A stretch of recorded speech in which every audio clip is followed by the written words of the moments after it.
Dr. Mai memang channel yang dihaskan untuk pasien yang ada masalah ortopedik, yang ada sakit lutut, sakit tulang belakang atau sebagainya. Jika ada apa ragu-ragu mengenai masalah tulang, boleh tanya melalui channel Dr. Mai. Di dalam ada banyak video mengenai masalah sendi dan tulang belakang. Boleh kontak Christina untuk mendapat informasi selanjutnya. Sorry, I'm having some technical problem. Let me solve it out.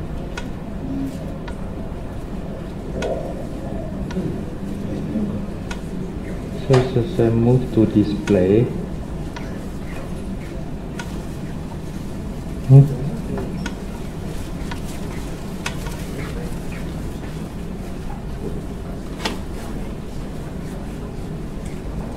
Macam ni.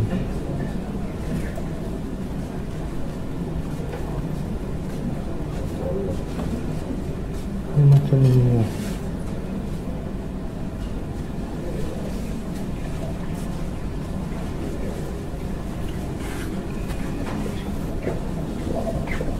Ini macam ni full screen atau saya close ya semua.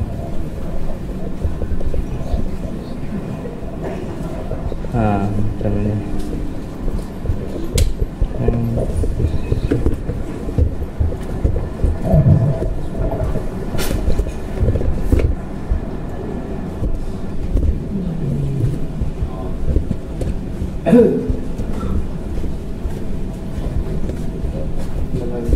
Slideshow from start. Okay. Let's see. Move to display.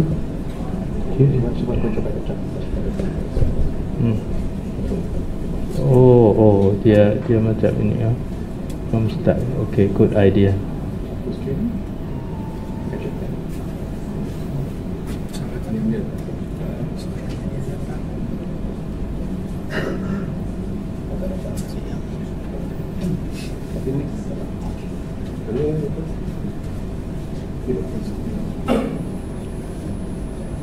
Dia semua control.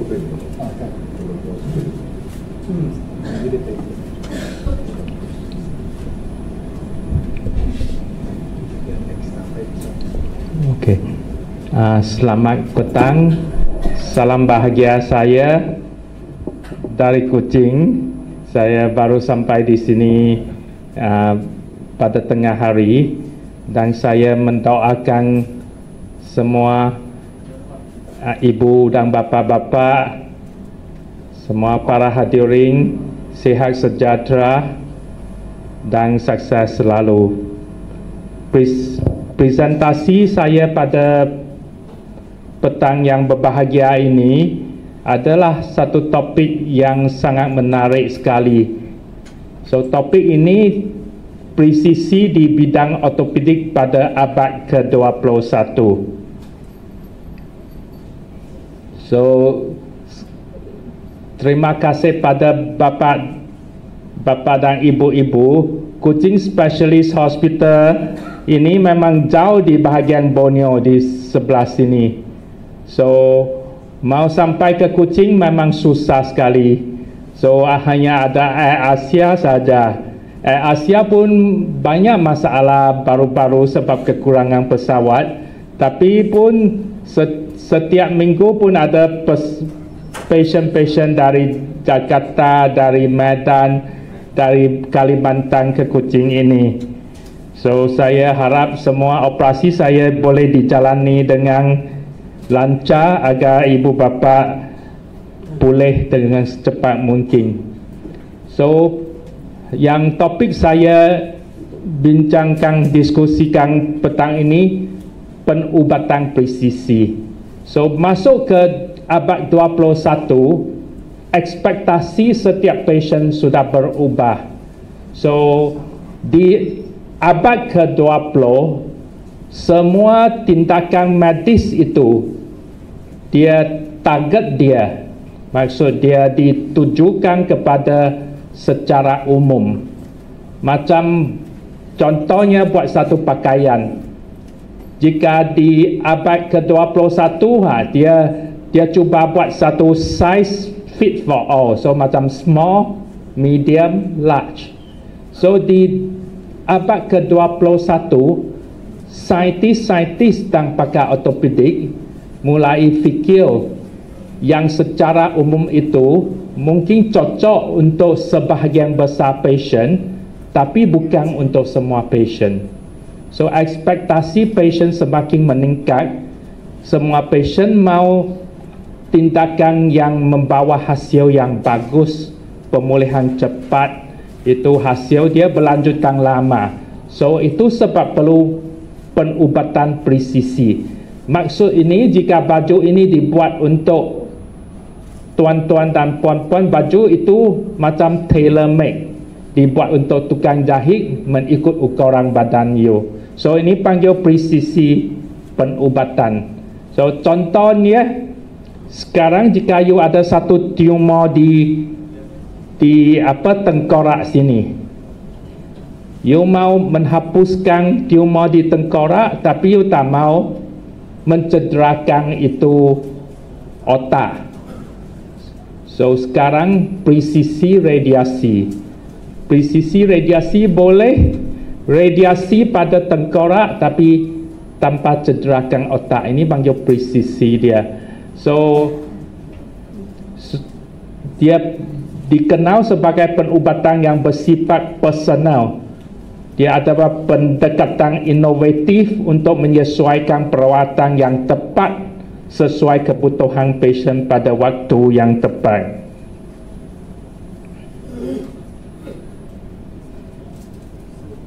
So semua pasien ada ekspektasi yang tinggi. So setiap hari saya menubati pasien, saya faham pasien sekarang dia bukan macam pasien yang lalu.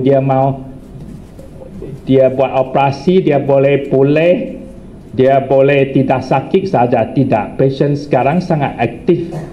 Dalam seminggu dia mungkin sudah balik aktiviti sosial dia. Dia cakap saya mau pelapis, saya mau pergi melancong sini lah, nanti 1 bulan kemudian saya pergi sini sana. Aktiviti sosial dia memang busy sekali. So operasi ortopedik sebenarnya sejenis operasi gaya hidup. Dia sejenis lifestyle operation. Contoh dia penggantian sendi lutut. Jika tak ganti sendi lutut, you pun tidak akan orang tak akan meninggal, tak akan apa-apa tanpa lutut sakit. Cuma masalah dia sakit saja. So bila sakit, gaya hidup dia berubah. So dia lifestyle sudah berubah. So tujuan saya memulihkan you supaya you boleh menjalani you punya lifestyle yang modern, lifestyle you yang biasa. So ini sebab itu ortopedik juga dikatakan sebagai lifestyle operation. So patient mau operasi ini cepat sembuh. Pada masa yang sama dia mau pengalaman dia, oh saya mau operasi tapi saya tak mau sakit, saya tak mau pemulihan saya susah, saya mau operasi ini dijalani, saya hari kedua boleh bangun, nyeri ya semua mesti boleh diterima, cepat-cepat saya pulih kepada aktiviti sosial saya, dan juga saya mau operasi ini sebaik-baiknya dia bagus seumur hidup, tak perlu operasi kedua lagi. So ini semua ekspektasi pasien yang simpan di dalam otak saya. So mau mencapai semua tujuan ini, so perlu menggunakan inovasi teknologi. So jika di abad 20 tidak memungkinkan mencapai semua ini, di abad ke-21 sudah nampak ini cara-cara untuk mencapai tujuan ini. Pulih cepat, tahan lama. So sekarang saya berkongsi dengan semua di sini apakah inovasi ortopedik di 10 tahun ini. So saya pakar sendi, saya akan menceritakan inovasi yang kemajuan dia di 10 tahun ini. So the last decade, the advancement in orthopedic. So 10 tahun ini apa kemajuan dia? Banyak kemajuan dia berlaku selepas pandemik juga. So maksud baru berapa tahun ini. So ada operasi pemulihan tulang rawan, teknologi untuk meningkatkan keamanan dan ketepatan operasi, teknik yang mempercepatkan pemulihan pasien dan implan yang lebih baik.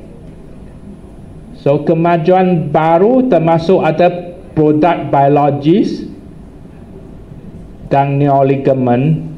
So contohnya untuk pasien-pasien sakit sendi pada usia yang muda. So usia yang muda dia memang tidak mau diganti sendi.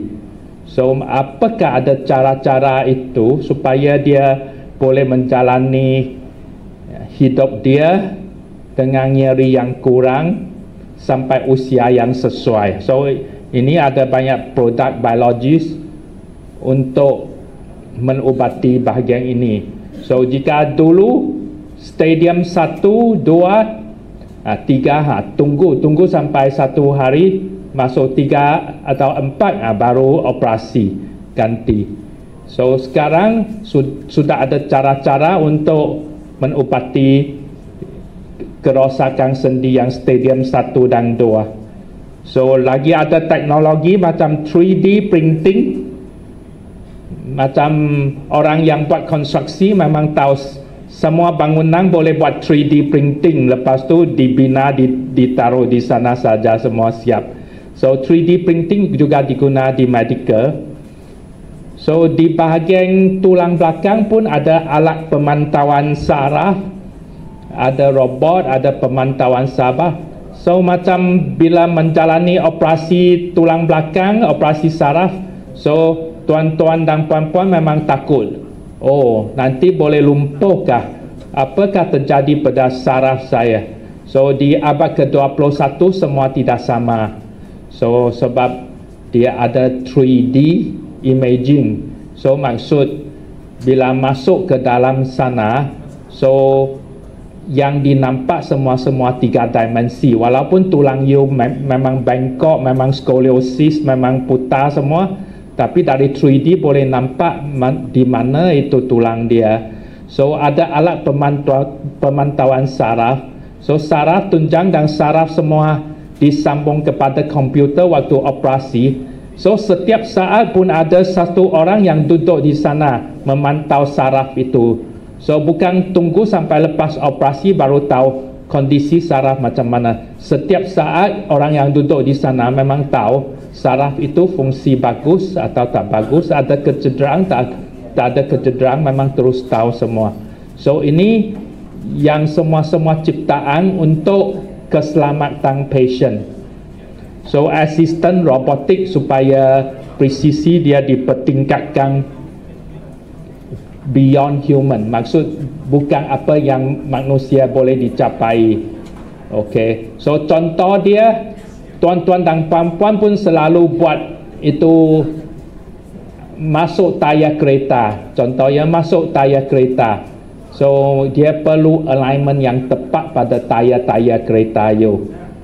Jika di dulu semua buat manual, sekarang masih ada mekanik yang buat manual kah? Tidak, semua pakai mesin. So sebab apa? Sebab semua mesin ini boleh mengukur dengan tepat berapa degree semua ini. Ini maksud beyond human. Jika you sendiri buat susah-susah pun tak boleh lawan mesin. So sebab itu robotic assistant diperkenalkan so that itu alignment, akurasi dia bukan yang boleh dipertandingkan oleh pakar bedah walaupun you sangat experience. Bedah minimal invasif supaya pemulihan cepat. So ini semua kemajuan di abad ke-21. So ini tulang rawan di sendi lutut, cartilage dia ada 4 peringkat. So jika di usia muda tulang you memang macam ini, licin, dia berwarna putih, meniskus, cantik semua. Ini bantalan dia. So bila masuk stadium kedua, so patient mulai ada house. House itu macam tayar kereta, dia boleh berlaku dengan usia. So banyak patient tanya saya kenapa macam ini. So jawapan dia sebenarnya genetik. Semua orang tulang rawan sendi pun boleh house mengikut usia.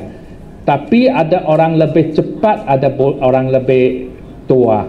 Ada orang umur 80 pun jalan cepat, tak ada masalah. Ada orang usia 40, dia sudah haus disebabkan genetik, dia tulang rawan lebih lemah, lebih senang haus. So ini stadium kedua, boleh nampak ini cartilage tulang rawan dia sudah mulai ada luka-luka. Meniskus pun ada sobek-sobek. Ini panggil stadium kedua. Bila masuk stadium kedua, patient masih belum rasa apa-apa lagi. Dia mungkin komplain, oh lepas naik pesawat atau masuk duduk bis yang lama, saya kaku, sendi saya kaku, susah bangun. Tapi lepas jalan-jalan saya bagus lagi. Ini gejala stadium 2. Bila stadium 3, masuk stadium 3, tulang rawan sudah hilang, so mulai nampak tulang. Meniskus pun sobek semakin besar. So waktu itu dia sudah mulai sakit. Tapi dia cakap, oh memang saya ada sakit lah. Tapi bila saya minum ubat dari doktor, okey, saya lepas minum 1 biji, saya memang tahan berapa hari, tak sakit lagi. So dia memang sudah gejala semakin meningkat, tapi belum sangat parah. Dia cakap, oh lepas minum ubat saya masih boleh jalan di mall, tak ada masalah. So ini dipanggil stadium ketiga. So bila masuk stadium keempat, bantalan sudah hilang tulang temu tulang. So tak ada tulang rawan ini, semua tulang saja. So tulang temu tulang itu stadium keempat, bantalan sudah habis hilang. So waktu ini patient sudah tak boleh tahan, dia akan beritahu, oh memang saya jika jalan setengah jam, kurang setengah jam, saya sudah sakit, naik tangga saya sakit, jongkok tak bisa. Semua ini tanda stadium keempat. So jika di stadium pertama, kedua, dulu memang dinasihatkan patient minum ubat, pakai penyangga, so buat fisioterapi, berenang, minum ubat, suntik oily, apa-apa banyak berjenis. Tapi semua ini mungkin tidak cukup, terutamanya untuk orang aktivitas yang gaya sosial hidup dia yang busy. So berapa tahun ini ada semakin banyak alat biologis untuk menangani masalah ini. Contoh dia, patient ini dia punya kneecap dia tempurung, petalai dia sudah haus. So sekarang ada teknologi macam ini dipanggil joint wrap.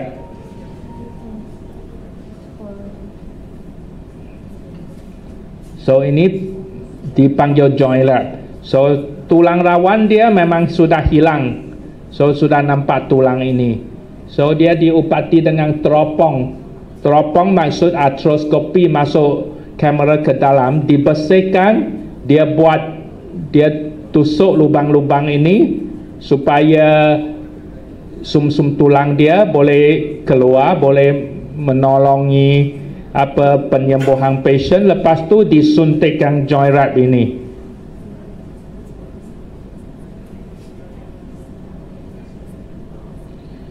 So joint wrap ini dia dipanggil hyaluronic scaffold, sejenis biological product. Dia bukan oily. Lepas suntik, gel ini nanti boleh ditukar kepada cartilage tulang rawan dia. So ini panggil joint wrap.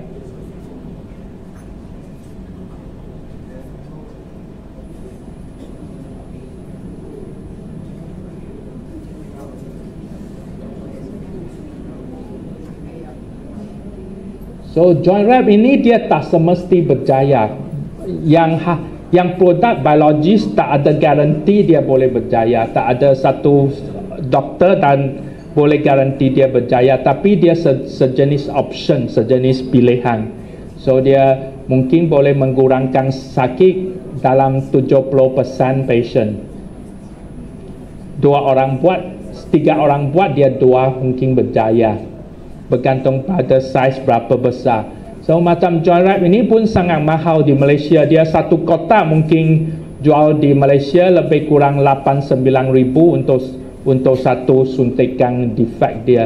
Tapi ini panggil produk biologis. Maksud tulang rawan jika sudah rosak memang tak ada harapan untuk tumbuh. Tapi sekarang dia ada satu produk yang ada harapan untuk dia tumbuh semula. Walaupun yang ditumbuh itu bukan sekuat yang original. So ini panggil dia produk yang baru, produk inovasi dia memang mahal. Tapi ada peranan dia pada sebahagian pasien yang muda. So juga ada produk-produk inovasi yang baru. Macam ini cartilage sudah hilang. Pasien ini mungkin seorang profesional footballer. Dia main bola keranjang, dia main bola sepak, dia usia baru 35. Dia kecederaan sukan, sekarang sakit, you tak boleh panggil dia pergi tukar sendi. Dia suntik, minum ubat pun tak boleh dia main. So sekarang ada produk biologis, dia tengok macam ini plastik dia. Tulang rawan yang dihilang ini diganti dengan plastik. So ini bukan plastik biasa, ini plastik dia memang tahan tekanan, tahan aktiviti lasak dia. So dia panggil biopoly. So contoh dia, jika pasien itu ada masalah ini, tulang rawan dia hilang 2 cm.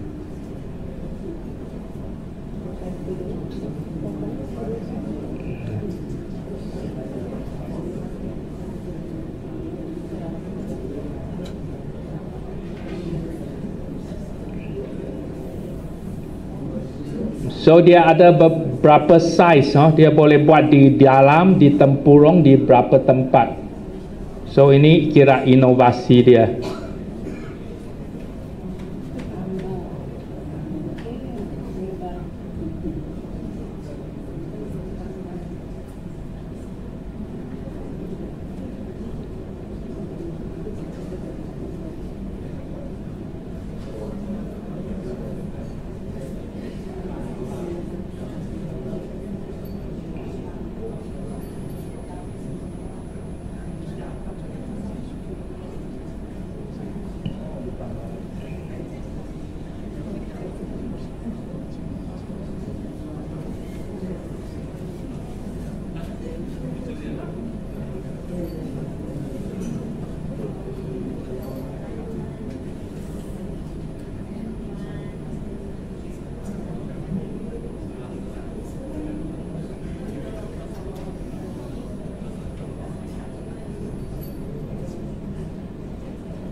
Okay, so salah satu lagi contoh kemajuan ortopedik guna 3D printing yang saya terangkan tadi, ya.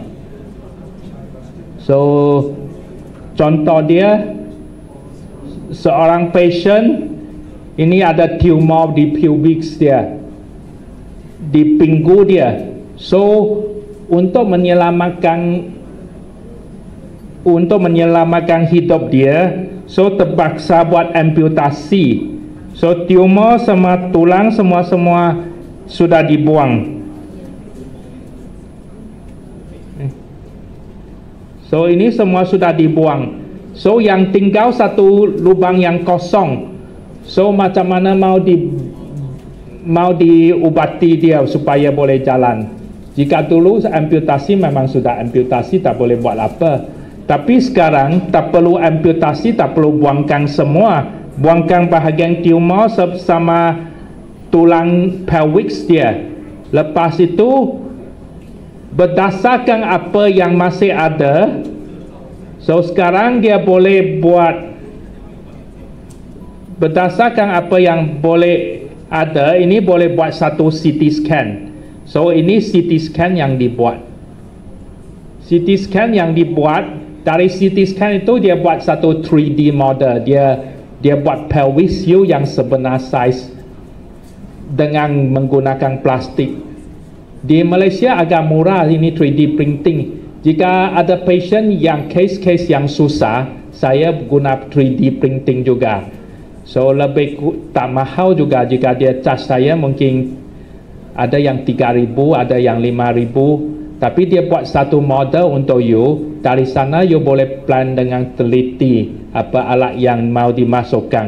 So macam ini 3D printing dia boleh dihantar. Sekarang pusat dia di Thailand, dia ada satu 3D printing company, itu ada pusat dia di Thailand 3D printing. Okay, so itu dia memang orang itu memang buat kaji. Okay, tinggal tulang ini saja, bahagian ini sudah hilang. So sekarang kena mempergunakan tulang ini.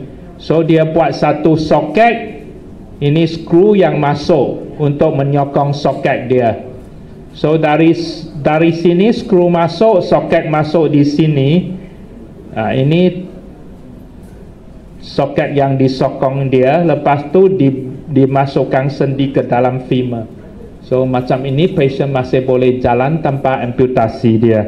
So ini panggil kegunaan 3D printing. So macam patient ini cari saya, memang sudah hancur operasi buat 20 tahun dulu. So ini sudah longgar, tulang semua hilang. Macam mana plan buat operasi So saya buat CT scan, saya hantar ini kepada 3D printing company Kuala Lumpur, dia keluarkan model ini. So lepas tu saya boleh nampak di dalam 3D printing mana ada tulang, mana ada tulang, mana tak ada tulang. So saya boleh cari posisi yang sesuai. So maksud you buat persediaan sebelum jalan masuk ke bilik operasi. Jika kes yang susah, jangan harap you terjumpa sesuatu waktu operasi. Jika mau terjumpa apa-apa, semua fikir sebelum operasi. So itu baru cara yang betul. So ortopedik sekarang pun sudah macam AI, semua sudah dimasuk ke bidang ortopedik juga. So di Kuching saya menggunakan robot untuk operasi lutut dan itu sendi pinggul. So setakat ini sudah 1,000 cases dibuat sampai hujung bulan lalu sudah buat semua 1,000 cases sejak Agustus 2023. Teknologi robotik memang diperkenalkan di Southeast Asia selepas pandemik. Dia officiated di Amerika 2020 sewaktu COVID berlaku. So tidak dapat diperkenalkan di mana-mana negara sampai lepas pandemik. So hospital saya mendapat robot dia Agustus 2023. So dia disebabkan presisi robotik. So patient sekarang dia pemulihan dia pun sangat cepat. So robotik presisi dia boleh sampai 96-99%. Itu sudah panggil beyond human. Maksud jika you seorang manusia, seorang surgeon yang berpengalaman 20 tahun, bagi you buat 100 case, jika you boleh mencapai presisi 80%, you kira sangat bagus. Tapi tak ada manusia boleh mencapai macam robot setiap hari betul. So ini sekarang saya menceritakan kenapa kita perlu teknologi yang tinggi. So jika banyak patient atau banyak doktor pun cakap itu macam operasi sendi pinggul, memang operasi yang sudah sangat berjaya sejak abad ke-20. Operasi lutut pun sudah sangat berjaya sebab abad ke-20. Kenapa you mau tambah lagi teknologi? So, perlukah you dapat teknologi itu untuk patient? So, jika you betul-betul kerja di kepakaran ini, you tahu dia perlu. Kenapa saya terangkan? So, ini sendi pinggul yang rosak. Ini penggantian sendi pinggul. Dimasukkan alat dia. Ini yang keramik. So ini alat dia yang dimasukkan. Okey, so kenapa dia perlu? So salah satu masalah penggantian sendi pinggul yang tidak dapat diselesaikan di abad ke-21, dia masalah dia dislokasi. So di abad ke-20 semua pakar ortopedik saintis mencari jalan macam mana walaupun dislokasi lepas operasi tidak sering ditemui, tapi dia masih berlaku lebih kurang 5% patient. So macam-macam inovasi dibuat, tapi tetap itu 5% tidak dapat diselesaikan. So masalah ini berlanjutan sampai lebih kurang 2018 macam itu, sebelum pandemik. Baru saintis dan pakar ortopedik faham macam mana menyelesaikan dislokasi penggantian sendi pinggul yang setakat lama itu tidak dapat difahami. So ini masalah pertama, dislokasi selepas penggantian sendi pinggul. Yang masalah kedua, ada sebahagian patient lepas penggantian sendi pinggul dia otot jadi lemah. So walaupun dia sudah sembuh, dia jalan tidak sakit, tapi dia jalan pun masih pincang. So ini panggil Trendelenburg gait. Tengok macam ini. Ini yang berlaku. So walaupun total hip replacement dia dianggapi sebagai satu operasi yang sangat berhasil pada abad ke-20, tapi masih ada masalah yang tidak dapat diselesaikan. So yang dislokasi ini, saintis selepas buat kajian dengan kajian, saintis mendapati dislokasi pinggul sebenarnya masalah dia di lambas spine, di tulang belakang. Masalah dia dislokasi bukan disebabkan pinggul itu. So pakar-pakar ortopedik sudah buat semua mengikut syarat-syarat macam mana tanamkan soket ini, tapi dia pun dislokasi juga. Sebab masalah dia bukan di sini, tapi disebabkan di masalah di tulang belakang ini. So ini semakin banyak berlaku sebab semakin ramai orang yang ada masalah tulang belakang, ada yang dikunci dengan skru, dia tulang belakang jadi stiff. So dikunci, banyak patient yang masalah hip juga ada masalah tulang belakang. So tulang belakang ada sebahagian patient terlalu longgar, dia tak stabil. Ada sebahagian terlalu stiff, dia terlalu rigid di tulang belakang dia. Semua ini jadi risiko faktor untuk dislokasi dia. So jika di abad 20 dia dianggap okey, you ikut formula tertentu, dia tidak melebihi 40 degree, dia tidak dislokasi. Tapi formula itu tidak semesti tepat sebab tulang belakang setiap pasien berlainan. So macam mana menyelesaikan masalah ini? So sekarang semua pasien yang menjalani penggantian sendi pinggul, you kena cek tulang belakang dia, kena menanalisakan masalah tulang belakang dia. So jika mau menganalisakan kedudukan pelvis dengan tulang belakang, mau cari satu kedudukan yang selamat untuk soket ini, dia perlu formula yang kompleks macam ini. So tak ada orang dapat menghitung ini setiap hari. So apa safety zone dia, berapa darjat, kena mengikut formula ini. Lepas tu buat satu graf baru tahu, oh sebab di bahagian ini selamat. So ini sebab itu kenapa abad ke-20 tidak dapat diselesaikan, sebab masalah tulang belakang dengan hip ini sangat complicated. Yang pengiraan dia pun sangat complicated. Tapi nasib baik sekarang ada banyak saintis yang sudah sangat pandai. Dia ada AI, dia ada apa-apa.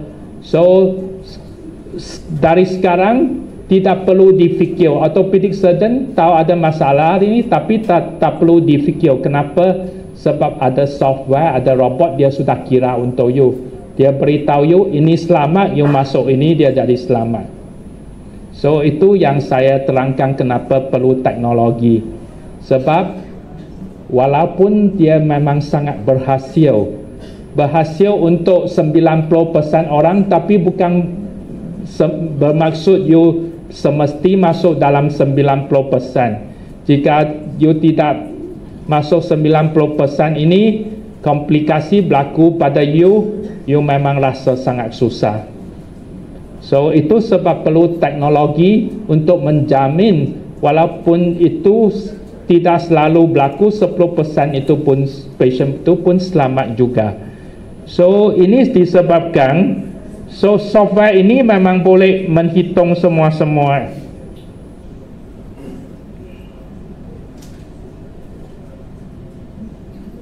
So macam ini values dari Johnson & Johnson.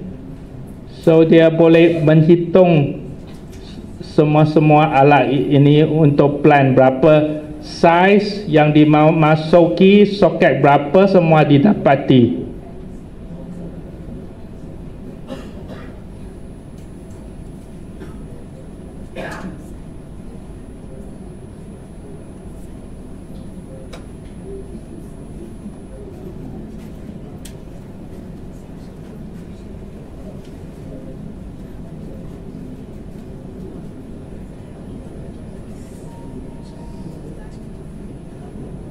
So ini panggil artificial intelligence. Dia waktu operasi saya guna itu image, saya boleh dapat, oh sekarang saya masukkan ini, sekarang dia 50 darjat sini, 21 50 21, selamatkah tak selamat? Jika tak selamat, saya ubahkan size dia. So ini bukan yang you boleh nampak dengan mata. Saya panggil you masuk 40 darjat, 36 darjat, you boleh buat itu keputusan waktu operasi kah? Tak boleh, tapi mesin dapat. So jika dia keluar lampu hijau, saya tahu, oh zon ini selamat sebab dia sudah kira untuk saya, oh ini hijau selamat. So macam ini baru presisi dia boleh dijamin. So dari sini saya boleh tahu, oh posisi dia berapa darjat. So jika saya masuk alat ini, panjang pendek dia berapa, itu software sudah kira untuk saya. So dia ambil stres dari doktor. Doktor tak perlu rasa stres, oh ini betul tidak betul, sebab software boleh tolong you semua buat pengkiraan dia. So ini dikira operasi abad ke-21 sebab sebahagian tanggungjawab doktor memang sudah diambil alih oleh inovasi dan komputer. So yang masalah kedua yang saya ceritakan tadi, ada sebahagian pasien lepas operasi otot dia jadi lemah, so dia jalan pincang. So ini teknologi kedua, dia guna penggantian sendi pinggul, dia guna DAA. DAA maksud operasi dari depan. So di abad ke-20 semua operasi pinggul dari belakang atau samping. So bila operasi pinggul dari belakang dengan samping, lepas operasi dia banyak pantang larang. So lepas operasi you tak boleh duduk rendah, tak boleh bersilang kaki. So banyak pantang larang. Sebab itu saintis tengah cari jalan, ada apa jalan yang boleh mengurangkan kerosakan pada tendon otot ini. So saintis mendapati jika operasi dari depan dia antara celah-celah otot, so dia tidak mencederakan otot ini, so dia pemulihan jadi cepat.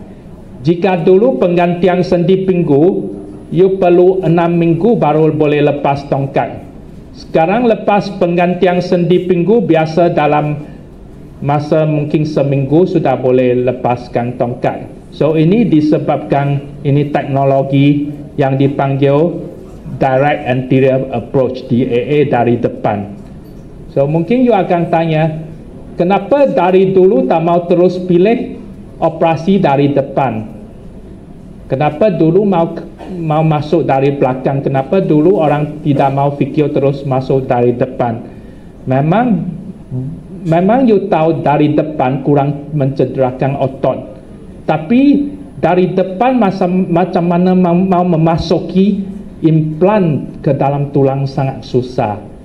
So sampai ini 10 tahun ini saintis sudah jumpa cara-cara macam mana memasuki alat dari depan, so baru boleh menggunakan inovasi ini. So dia operasi memang dari depan antara celah-celah otot. So dia pemulihan jadi cepat sebab dia memelihara saraf dan otot, dan pemulihan dia cepat. So posisi alat semua boleh dinampak dengan jelas waktu operasi, dan pemulihan dia cepat. So dia mengurangi tergantungan pada alat bantu. So biasa 1-2 minggu sudah bisa jalan dengan tepat, jalan dengan agak lumayan. Okay, sound. The sound.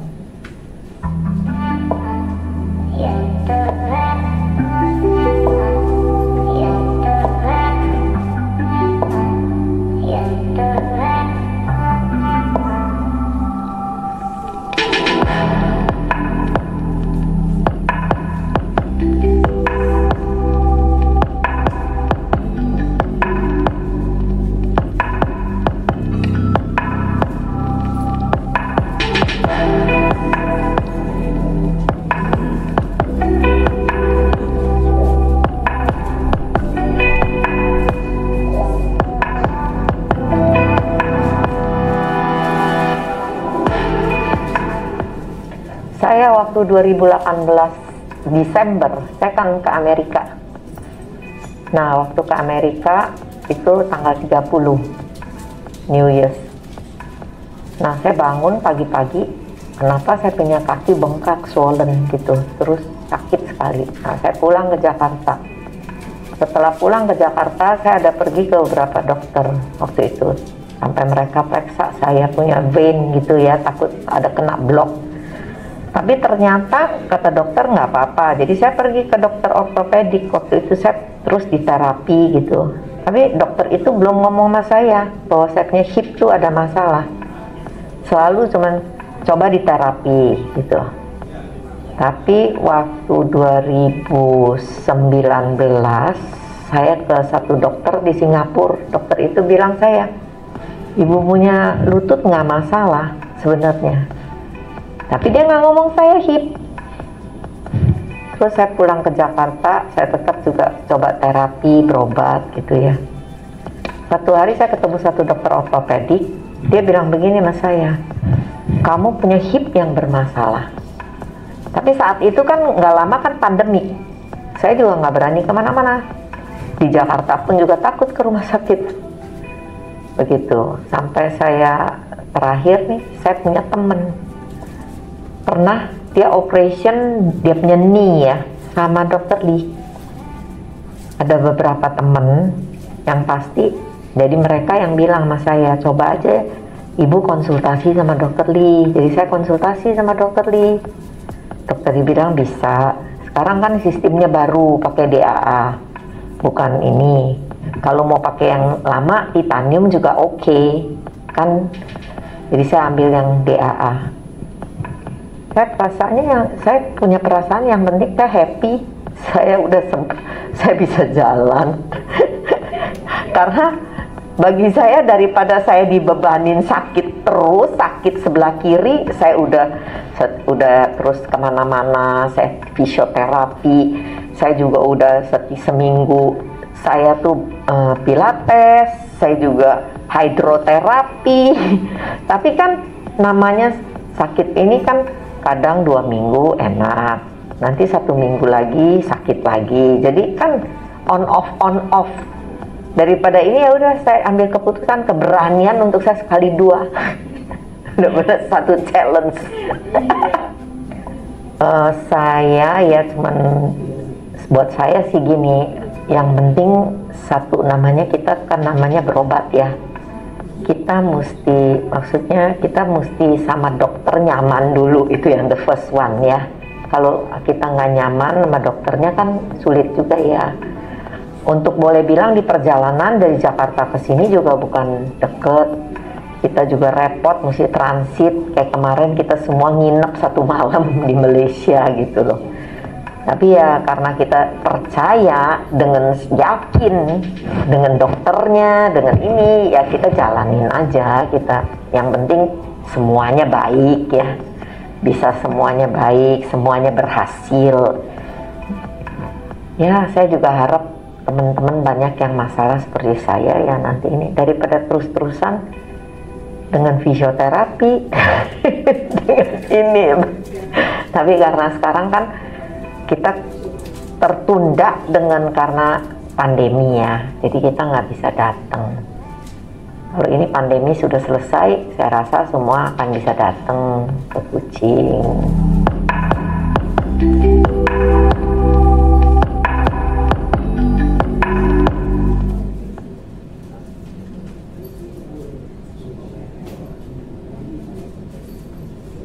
So dari pinggul sekarang saya menceritakan lutut.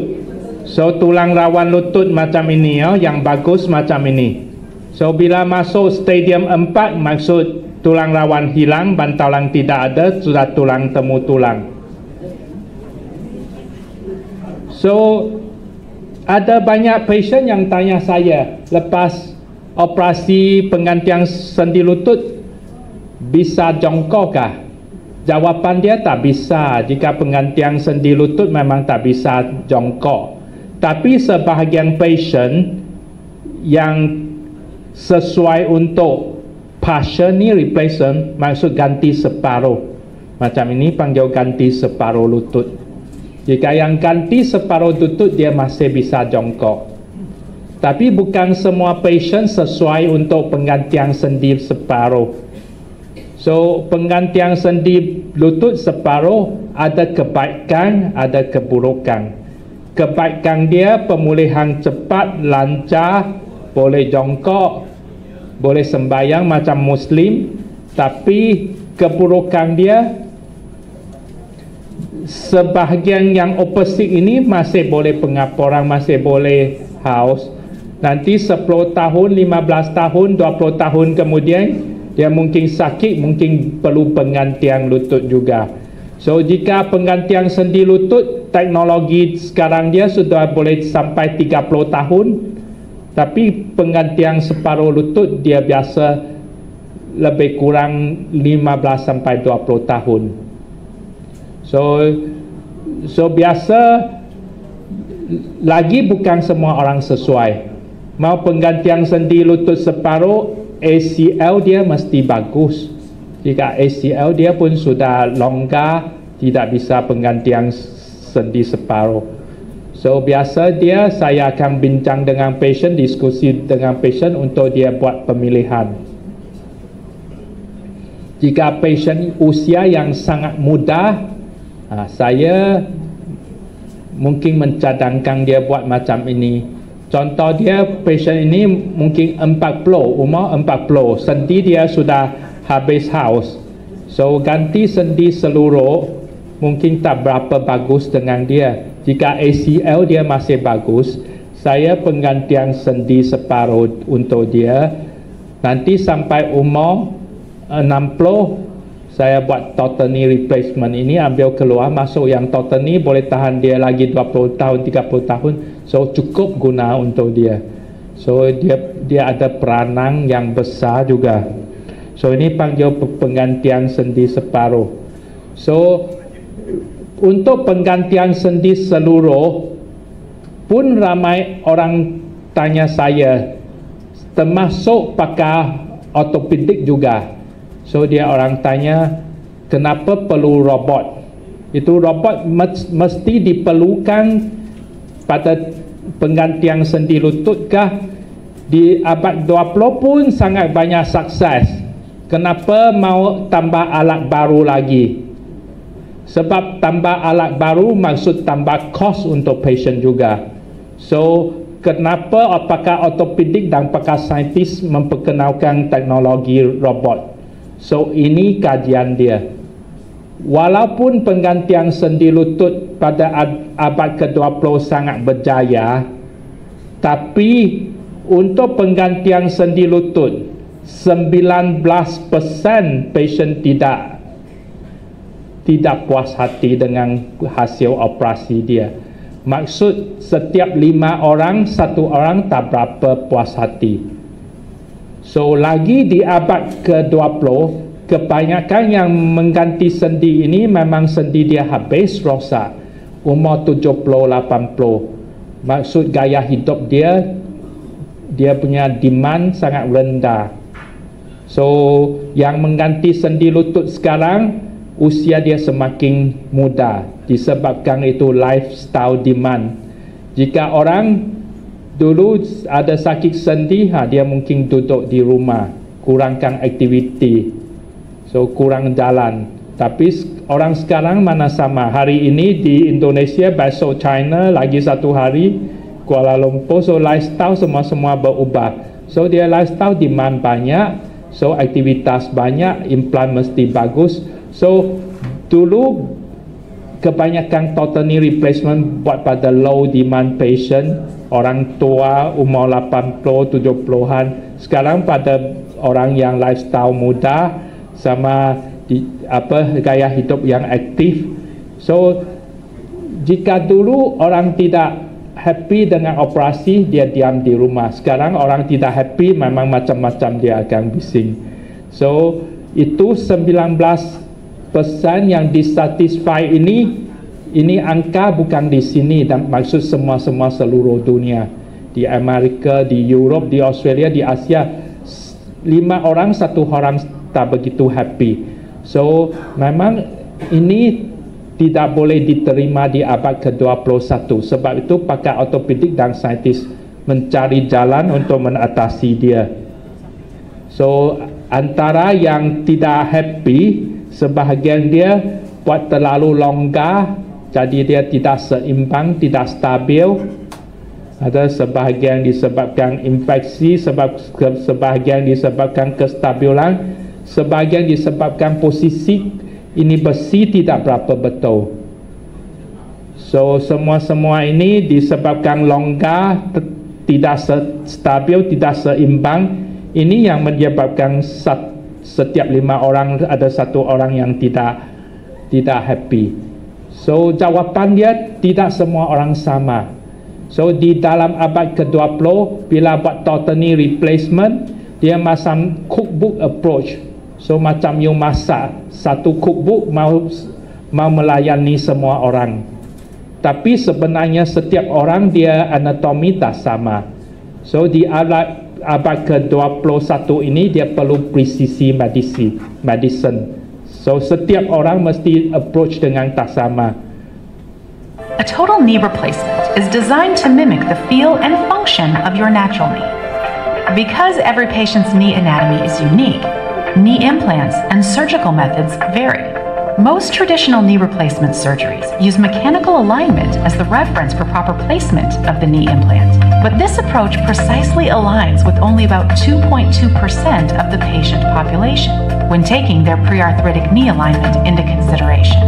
The evolution kinematic alignment technique is designed to replicate the natural alignment of your pre-disease knee joint.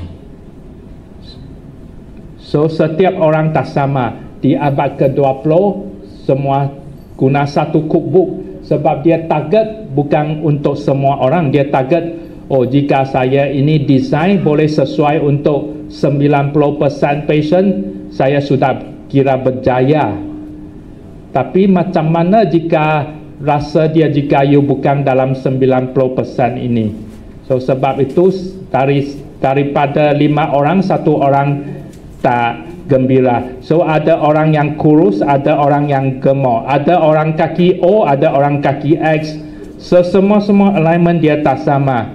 So sekarang dia guna teknologi robot setiap patient. Macam mana you masuk implant itu, you ikut anatomi patient itu. You buat satu formula yang terbagus untuk patient ini.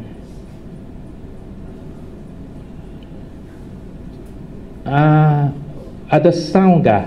Okay. During your procedure, your surgeon continually gathers data related Okay, to so your knee ini to help them perform a precise knee replacement surgery personalized to your specific anatomy. This process helps your surgeon optimize the outcome with the use of alignment data berapa that's darjah unique to you. ini semua dihitung Designed robot. for precision, this advanced Ini berapa technology degree can di help your atas, surgeon di bawah, visualize di and samping, predict the size stability berapa, of your tebal knee berapa, joint, ini semua find a dihitung favorable robot. implant fit, So and ini perform tangan a robot. highly accurate knee restoration. So jika guna tangan robot To untuk restore your potong knee, tulang, the surgeon guides the robotic presisi dia device sampai to 1 remove the mm, damaged bone 1 and cartilage in mm. your knee, making sure it matches the surgical So jika plan. alignment ini tepat macam satu The garis technology lurus, software is used to verify your final alignment and balance. ini alat boleh tahan The implant 30 tahun. components are placed, and your surgeon will check the range of motion. Then your surgeon will remove the trackers and close the incision site. So ini sebab tak sama. Jika you mau aim service 90% of operation, you guna cara yang lama memang perfectly okay. Tapi jika you mau buat satu total knee replacement mengikut anatomi setiap patient yang tak sama, itu bukan yang you boleh buat sendiri. So you kena guna robot sebab robot dia boleh menganalisa. Contoh dia, robot boleh menganalisa dia berapa degree semua.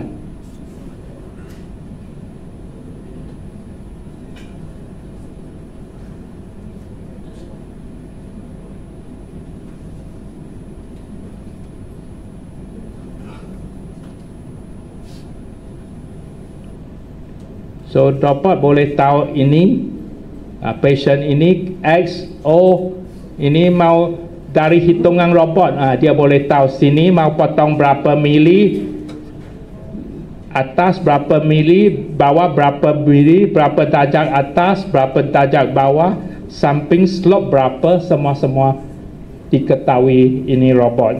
Sebab itu dia tak sama. So bila operasi terus tahu. Waktu you operasi tak perlu tunggu X-ray besok, sudah tahu sekarang masuk berapa darjat, dia alignment berapa. So sebelum keluar you sudah ada data patient ini yang saya buat, sekarang dia berapa degree semua sudah tahu.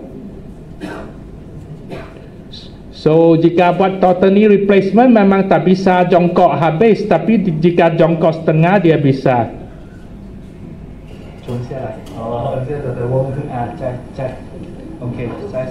So dengan latihan memang boleh jongkok setengah juga. Macam patient ini yang buat penggantian sendi lutut. Tapi mau jongkok habis macam partial knee replacement memang tidak dapat.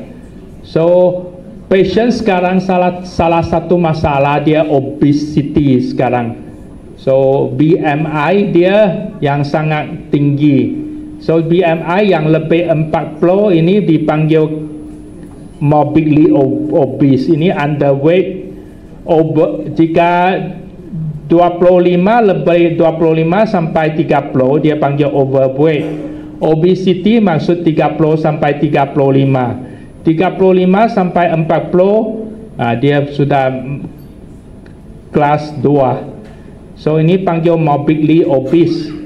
Patient ini morbidly obese jika dia lebih 40. So golongan ini memang usia muda dia sudah sendi rosak. So jika dibuat pada pakar bedah yang kurang berpengalaman, memang selalu kesalahan berlaku di bahagian patient ni sebab dia sangat gemuk, berat, operasi dia susah, mau banyak kesalahan boleh berlaku. So ini yang dari Journal of Arthroplasty, dia mengkaji seluruh dunia ini.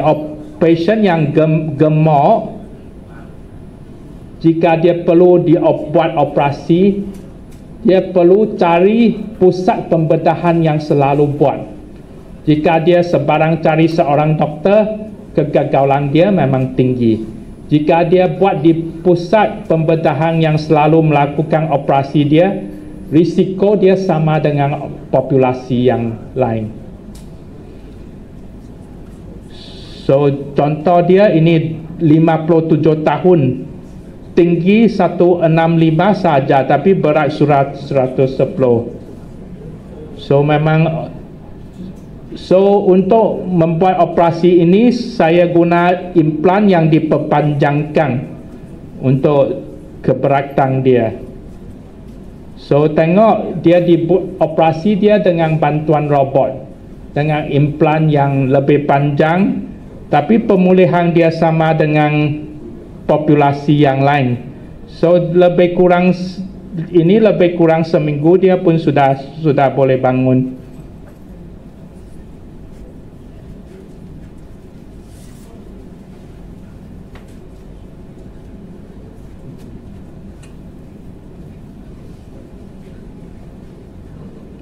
So mau buat operasi untuk patient yang gemuk, dia risiko memang tinggi. Tapi jika dengan bantuan teknologi, posisi dia pun boleh agak tepat. Dan risiko dia tidak bertambah berbanding dengan populasi yang lain. So sekarang untuk petang ini yang terakhir yang saya mau kongsikan dengan tuan-tuan dan puan-puan. Tadi saya menceritakan penggantian sendi pinggul, penggantian sendi lutut. Sekarang saya menceritakan penggantian bahu. So bahu itu di Malaysia pun tidak ramai surgeon yang mengendalikan operasi ini. So inovasi yang terbaru untuk bahu adalah ciptaan ini. Ini panggil reverse shoulder. So sendi bahu dia tidak sama dengan lutut atau pinggul sebab dia ada urat yang menggerakkan ini bahu. Ini urat panggil rotator cuff. So kebanyakan patient bila sendi bahu dia haus, dia rotator cuff, urat-urat ini pun sudah sobek. So jika urat dia sobek, dia diganti dengan sendi bahu, walaupun tidak sakit dia pun lemah, tak bisa angkat tinggi sampai ini saja. Sebab urat sudah sobek, dia sampai sini tak bisa angkat, tak bisa putar banyak. Sebab walaupun sendi sudah diganti, urat sobek, dia fungsi pun tidak bagus. Tapi ada saintis yang sangat-sangat pintar. Saintis ini mencipta alat ini panggil reverse shoulder. Reverse maksud terbalik. So alat dia terbalik. Jika di sini bola dia di bahagian humerus, sekarang bola dia terbalik dimasukkan di bahagian sini. So dia yang stem di sini, so soket di sini. Bola ditukar ke sini daripada ditanam di sini. Ini maksud penggantian bahu yang terbalik. So dengan cara ini dia mengubah ini, dia guna cara fizik untuk mengubah mekanik pada shoulder. So mekanik dia tidak sama, walaupun rotator cuff sudah sobek, saintis mendapati dengan reverse shoulder patient masih bisa angkat, masih bisa putar. So ini panggil inovasi terbaru untuk bahu. So ini patient yang urat-urat dia punya sobek. So boleh ditengok sudah pengaporan tulang temu tulang, urat semua sudah habis sobek. So diganti reverse shoulder, dia masih bisa angkat. So reverse shoulder maksud soket dia di yang bola di sini, soket di sini. So inovasi terbaru pun menggunakan robot.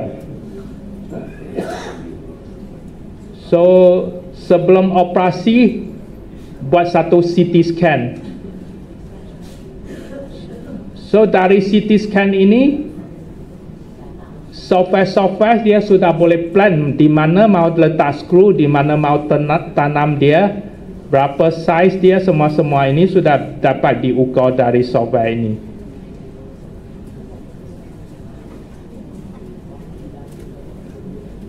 So di abad ke-21 dia memang mau presisi, dan presisi ini dari mana? Dari software. So dari teknologi, dari pemeriksaan CT scan apa-apa semua sebelum operasi sudah boleh ditentukan hasil dia. So mau macam mana tanam, berapa darjat, ini sudah ditentukan.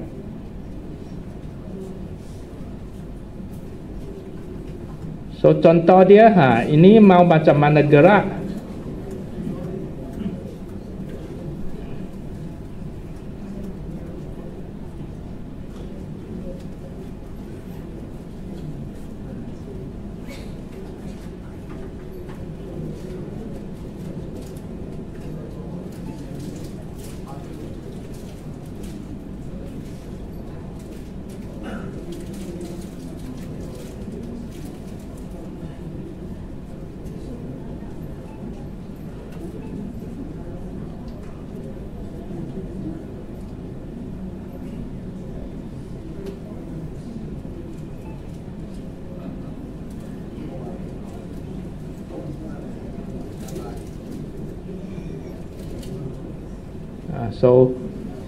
So saya boleh tahu dia boleh gerak sampai berapa, dia baru terbatas di sini dari software ini. So sebelum saya masuk, saya boleh adjust main dalam software. Jika saya tanam posisi ini, dia boleh gerak naik atas sampai berapa darjat, boleh putar sampai berapa darjat. So you sudah boleh tahu, bukan you masuk dalam bilik bedah baru you adjust. So ini yang apa sains yang mau buat pada bidang ortopedik di 21 ini. So maksud semua barang direncanakan melalui software, bukan direncanakan di bilik bedah. So berapa darjat dia boleh putar semua alat posisi mana. Ini mau dia mau plan sebelum masuk ke bilik operasi. So ini saya menunjukkan patient yang saya buat penukaran sendi lutut ini. So dia guna penggantian robot. So dia memang aktif, dia baru umur tak sampai 60. Tapi ini baru operasi hari ketiga lutut kiri ini. So dia jalan sudah agak lumayan. So ini dengan pembantuan teknologi. Terima kasih.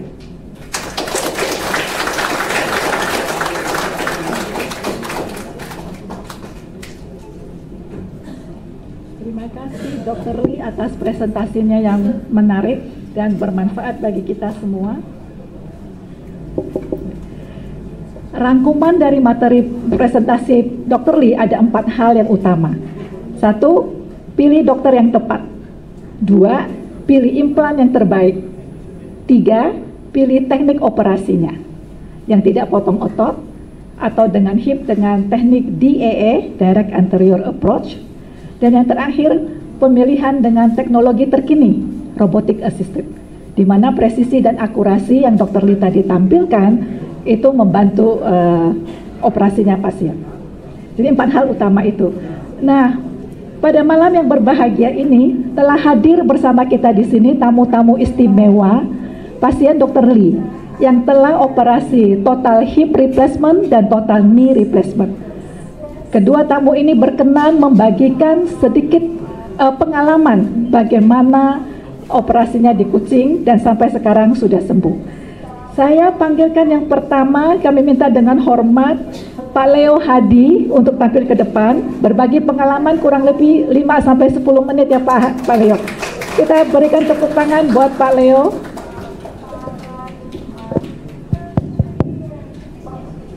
Terima kasih Pak sudah hadir dan berkenan berbagi pengalaman. Silakan Pak. Terima kasih. Yang terhormat ya Pak Ketua, Sekjen dan semua pengurus inti, Dr. Lee yang sudah memberi saya kebebasan kalau saya boleh mengatakan, dan juga tentu Dr. An Chun Kiat ya, walaupun saya belum kenal tapi pasien dia saya pernah ketemu dan merasa operasinya bagus sekali. Ini saya terima kasih atas kesempatan ini, waktu hanya dibeli 10 menit, saya ingin sharing ya bahwa saya itu memang menderita namanya AVN, avascular necrosis. Jadi ada perusakan pada 2 bonggol di dua-duanya ya, penyebabnya macam-macam ya, mungkin salah satunya mungkin karena treatment dari steroid juga. Tapi setahun itu tentu kita namanya manusia kalau bisa ya jangan operasi ya, betul ya Pak. Nggak ada yang mau dioperasi masa tulang dipotong ganti besi kan, kita semua nggak mau. Jadi saya setahun itu saya mencari terus alternatif. Sudah pernah mencoba dengan ya dari akupuntur sampai ke Malaysia menyuntik itu hyaluronic acid, gelnya coba tahannya sebulan. Kemudian saya pernah coba juga PRP dengan almarhum Dr. Brilantono, itu bertahan 6 bulan. Tapi sesudah itu sakit lagi. Nah, lama-lama kita pikir, wah ini nggak ada pilihan lain ya, harus lari ke operasi. Jadi saya juga banyak mempelajari dari YouTube, tanya ChatGPT, DeepSeek semua, apa yang terjadi semua. Setelah mengetahui banyak ya, saya sebenarnya lihat di YouTube tuh kita ngeri banget. Yang hip replacement seperti yang saya lakukan ini, dia sampai dikatakan kalau setelah operasi bisa 2 bulan tiduran nggak boleh bangun. Ya, 3 bulan baru belajar jalan dan 6 bulan kalau baik kita bisa jalan dengan baik. Dan kalau dulu nggak boleh 90 derajat lebih dikit ya nggak boleh. Jadi banyak yang membuat kita jadi ragu juga ya kan. Pada saya sempat udah booking, tadinya mau operasi di Indonesia. Saya tanya dokternya, dok, saya operasi ini pakai robot bukan? Dia bilang tidak. Robotnya kalau robot pakai di lutut, tidak bisa di hip. Loh, saya jadi ragu juga. Saya nggak jadi. Ujung-ujungnya saya dikenalkan sama Christina nih. Christina ini ya saya udah kenal berapa agent ya sebelumnya dengan dari Malaysia tuh ada agent. Tapi responnya ya saya kasih ini deh. Terima kasih ya. Luar biasa responnya, sangat peduli. Christina yang mengatur, saya sempat bicara dengan video call ya dengan Dr. Lee malam harinya. Padahal waktu itu saya sudah ke KL mau cari alternatif juga ke dokter di Pantai Hospital. Tapi banyak dapat keterangan dari Dr. Lee mengenai penggunaan robot generasi 4 yang presisi dan operation hip ini kata dokter sih pakai robot. Saya bilang, dok, saya baru tanya dokter di sini nggak bisa pakai robot, kok bisa? Dia bilang, ini beda, teknologi udah lebih canggih. Ya. Di situ saya mendapat ilmu-ilmu yang sangat bagus lah ya. Dokter juga cerita mengenai presisi, terus kalau operasinya juga dari depan. Saya bingung, di Indonesia disuruh dari samping. Jadi kalau 2 kaki berarti harus berselang waktu minimum 6 bulan. Karena operasi kan mesti dari atas, samping. Nanti dibalik lagi, ke tindih nggak bisa, mesti tunggu 6 bulan lagi. Akhirnya saya tanya dokter bilang, enggak, saya dari depan. Kok dari depan? Nah, baru dijelasin lah, cara minimal invasifnya, jadi lutut kita tidak dilukai dan segala macam. Setelah banyak mendengar penjelasan dokter, ya saya yakin banget. Malam itu juga saya langsung minta tolong Christina, tolong aturin bertemu dan dokter. Besok saya terbang langsung ke Kuching. Padahal nggak siap itu. Baru nih, saya ini baru sebulan. Pasien dokter sebulan nih, pas hari ini sebulan. Ya, pergi, harinya pikir mau konsultasi dulu. Ya masih ngeri-ngeri lah, namanya mau dipotong ya. Tapi setelah ketemu dokter, dijelasin, setelah MRI, X-ray semua, dokter bilang, yuk kalau coba lagi PRP atau yang lain-lain, ya hanya prolong waktu aja. Atau dia akan kembali lagi pasti operasi. Nah, waktu itu saya pikir, kita umur segini mau buang waktu berapa banyak sih untuk menderita? Apa mau buang 5 tahun, 10 tahun ke depan hanya untuk pakai tongkat? Saya udah pakai tongkat, sempat pakai ini juga walker ya. Saya pikir masa hidup kayak begini. Dan saat itu juga karena bicara dokter sangat ya, nyaman lah ya, meyakinkan ya dokter. Satu juga saya putuskan ya sekaligus 2 deh di operasi aja ya. Jadi saya tanya dokter, kapan bikin mau balik Indonesia dulu, ambil baju dulu karena cuma bawa 2 saya. Dia bilang besok. Jadi besok langsung operasi saya. Ya, operasi selama 6 jam. Nah, dan sedikit pengalaman sesudah operasi, saya keluar dari ruang operasi itu jam 12 malam. Masuknya jam 6, keluar jam 12 malam. Jam 2 ya dokter datang ke kamar ini. Datang menyusun saya jam 2 pagi. Masih pakai baju operasi. Tanya bagaimana, saya bilang, saya ya oke. Saya tanya juga bagaimana hasil operasi saya dokter. Dia bilang, oh bagus, lancar. Ya. Besok pagi dokter jam 11 sudah datang lagi ke kamar. Ya dia tanya bagaimana, oh, ya oke ya dokter. Ya pasti sakit lah habis operasi kan. Dia bilang mau turun dari ranjang. Hah? Dok ini baru 11 jam nih. Kamu turun aja. Ya udah saya turun dah. Disuruh pegang walker itu. Saya coba disuruh jalan 4-5 langkah balik dan oke, kamu bisa jalan bagus. Terus istirahat lagi. Sorenya saya diminta X-ray ya dokter ya untuk lihat hasil operasinya, dan malamnya saya dikabarkan operasinya baik dan lancar, bagus. Nah, besok paginya dokter datang lagi, suruh turun lagi. Tapi udah nggak boleh pakai walker, pakai tongkat, satu tangan. Jadi sakit-sakit saya coba jalan nih, ternyata bisa sampai ke pintu, balik lagi bisa. Saya bilang, oh bagus kamu bisa jalan dengan satu kaki. Hari ketiga mungkin hadirin bisa tebak lah, disuruh turun tanpa tongkat. Jadi saya disuruh jalan pintu balik, ternyata 3 hari jalan tanpa tongkat pun sudah bisa jalan. Jadi saya 5 hari di rumah sakit. Ya, setelah 5 hari di rumah sakit nginapnya ya. Terus saya check out, saya sempat nginap di apartemen 3 malam lagi. Dari itu langsung balik. Sejak itu ada pemulihan cepat sekali. Dan tentu ya banyak terima kasih ya Christina sampai mengirim suster untuk bantu ganti plaster segala macam. Saya pikir setelah banyak ketemu baik dokter dari Indonesia, KL, Penang segala macam, ya menurut saya sih saya sangat bersyukur bisa bertemu dengan Dr. Lee ya, karena di YouTube ada bilang masa gini, kalau cari dokter pastikan dia udah pernah operasi minimum 100 pasien dia bilang. Saya tanya Christina, kalau Dr. Lee gimana? Setahun lebih dari 400. Ya udah ya 900 tahun ya, setahun 900. Coba YouTube bilang saya harus 100. Saya, oh ini ratusan, udah puluhan tahun lagi. Ya udah saya langsung tidak ragu deh. Maka saya langsung berani langsung melakukan operasi situ. Dan ya saya bersyukur sekali ya, di Kuching, kenapa pilih Kuching juga, ternyata robotik yang ada di Kuching ini belum ada di Indonesia, bahkan belum ada di daerah Malaysia lainnya dokter. Saya ke KL itu masih pakai, mau dioperasi masih tanpa robot. Saya juga kaget. Nah, pasti ini ya kita perbandingan aja ya. Waktu saya di Jakarta, saya tanya dokter untuk operasi ini kira-kira berapa? Biaya dokter saja tanpa rumah sakit dan lain-lain satu kaki 160 juta. Jadi mungkin dengan kamar, dengan obat ya mungkin 250-300 juta deh.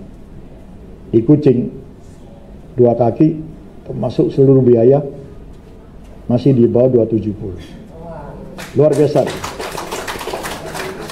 Jadi saya ambil kesempatan ini, saya sangat terima kasih sama Dr. Lee ya, yang sudah memberikan kebebasan ini, dan juga Christina ya. Jalan belum sempurna karena baru sebulan ya. Bisa ya. Tapi masih belum sebulan ya.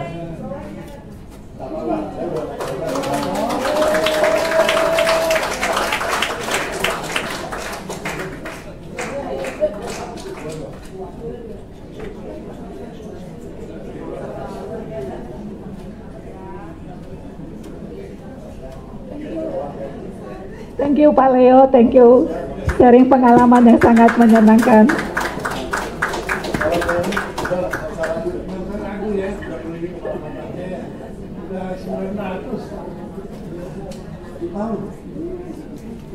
Mari kita tepuk tangan buat Pak Leo sekali lagi. Baik, pasien Dr. Lee yang paling istimewa lagi, yang sudah tidak asing bagi kita semua. Untuk total knee replacement, Pak Au Bintoro telah melakukan total knee replacement dan berkenan berbagi sharing pengalamannya juga. Mari kita tepuk tangan buat Pak Au Bintoro. Silakan, Pak. Baik, terima kasih atas kesempatan yang diberikan kepada saya. Pertama-tama saya ucapkan puji syukur kepada Tuhan bahwasanya sampai sore ini kita masih diberikan kesempatan untuk berkumpul di sini dan belajar sesuatu yang luar biasa. Dan terima kasih kepada Pak Teddy, Pak Chandra, juga Dr. Lee, Dr. Ang, yang saya banggakan dan yang saya hormati. Tadi kita sudah panjang lebar kita dengar dari dokter. Memang kalau secara teoritis agak sedikit ngantuk.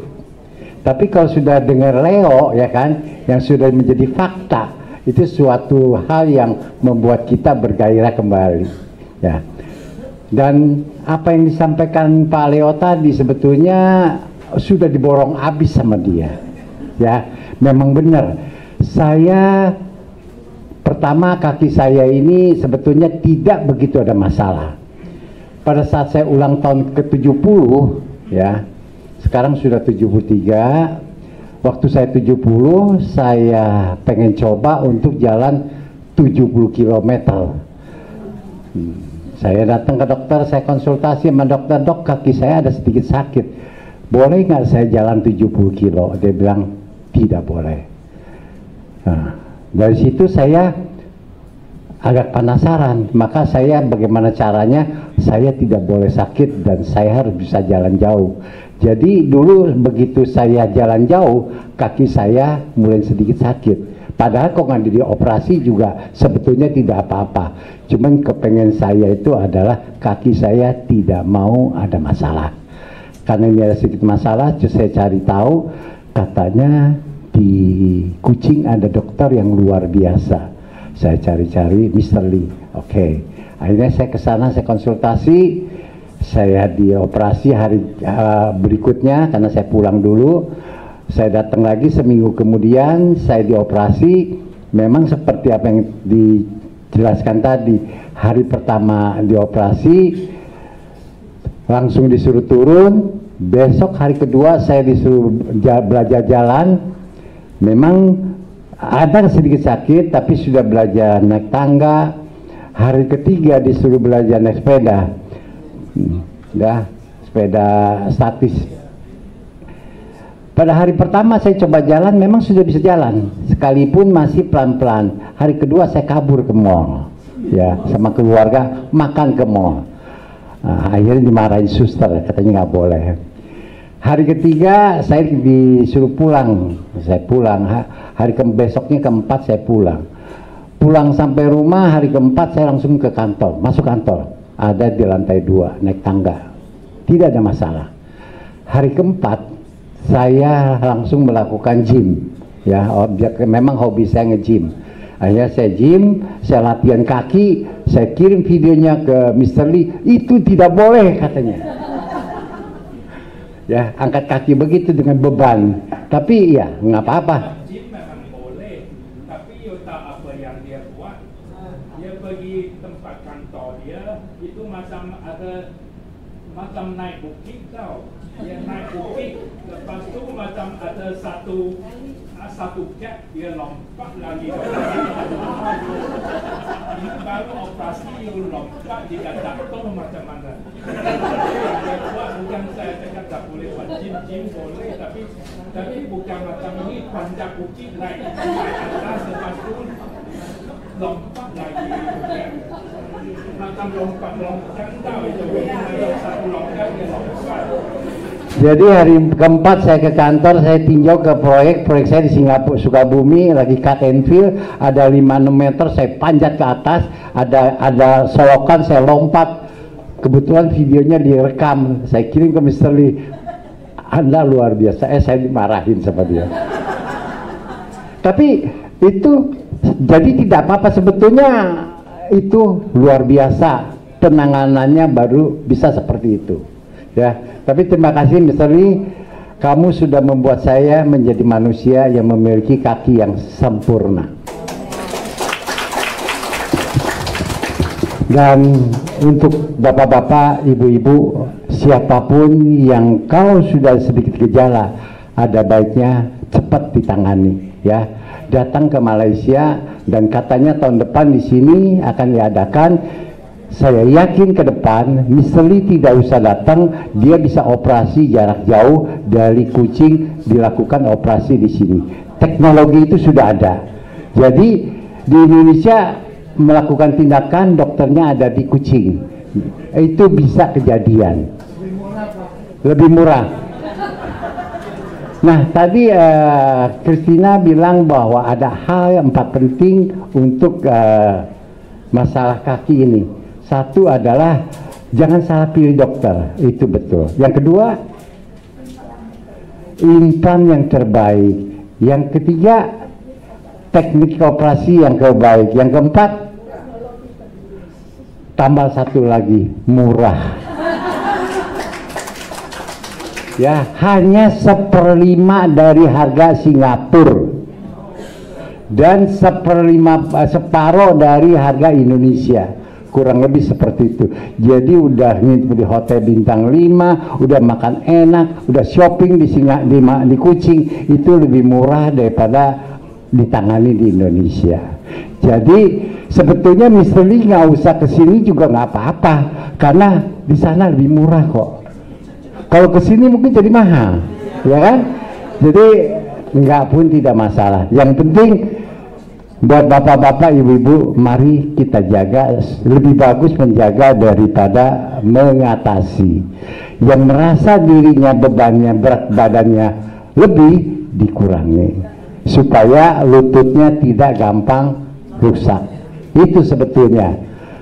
Jadi bagi yang merasa badannya agak besar, tidak usah khawatir. Teknologi sudah canggih, tidak masalah juga, asal sediain uang aja. Ya, oke, saya tidak panjang lebar. Jadi bagi bapak-bapak, ibu-ibu, tidak usah khawatir. Teknologi robotik ROSA itu luar biasa, memang canggih sekali. Saya sendiri merasakan, karena saya sendiri sudah 4 kali operasi, ya. 3 kali, bahkan 5 kali saya sudah menjadi operasi berkaitan dengan tulang. Kaki sudah 3 kali dioperasi, ya. Pernah tabrakan, akhirnya patah 2 kali, naik motor patah lagi. Yang ketiga lututnya infeksi, juga dioperasi lagi. Yang keempat saya ditabrak truk, tulang iganya patah di belakang, 2 dibawa ke Singapura operasi. Kemudian di sini tulang rusuk juga pernah patah, dioperasi juga. Dari sekian banyak saya menangani operasi, rasanya semuanya tidak ada bisa menangi yang ditangani oleh Mr. Lee. Dokternya baik, kita ada masalah, kita WA sekalipun nggak langsung dia jawab, malam atau besoknya dia jawab. Bahkan kita konsultasi lewat telepon, dia ladeni. Kalau di dokter Indonesia kita mau minta nomor teleponnya nggak dikasih, tapi kalau Mr. Lee dia bagi-bagi nomor teleponnya. Memang Anda luar biasa, dokter yang memang kalau di Indonesia kita punya dokter seperti itu kita boleh berbangga. Tapi sekarang susah kita mendapatkan dokter yang pro kepada pasien, dia lebih pro kepada uang, jadi susah. Ya, pengabdian. Jadi memang dokter Malaysia itu katanya dibayar sama pemerintah, betul? Bukan, yang itu fees dokter pembedahan itu memang ditetapkan. Oh, ya. So, sebab itu dibandingkan dengan Singapura atau Indonesia mungkin berlainan. So jika pembedahan lutut contohnya di Malaysia pakai bedah 3.500 itu memang sudah macam mana you buat robot tak robot sama-sama gitu. Sebab itu cost di Malaysia dia ada lebih rendah di negara lain. Jika di Singapura you reputasi tinggi, you boleh cakap, oh saya mau charge 5.500, saya tak mau charge 3.500. Tapi di Malaysia, you hari pertama membuat operasi, you 34 tahun buat pembedahan, semua tetap. Baik, terima kasih. Saya tidak panjang lebar. Sekali lagi tidak habis-habisnya saya ucapkan terima kasih kepada Mr. Lee. Dan bagi bapak-bapak, ibu-ibu, saya tidak panjang lebar. Sekian dan terima kasih.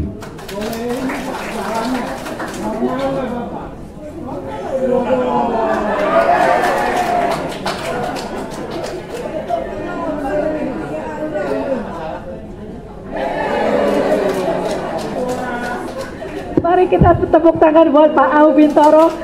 Luar biasa, Pak. Luar biasa. Makasih ya Pak Au.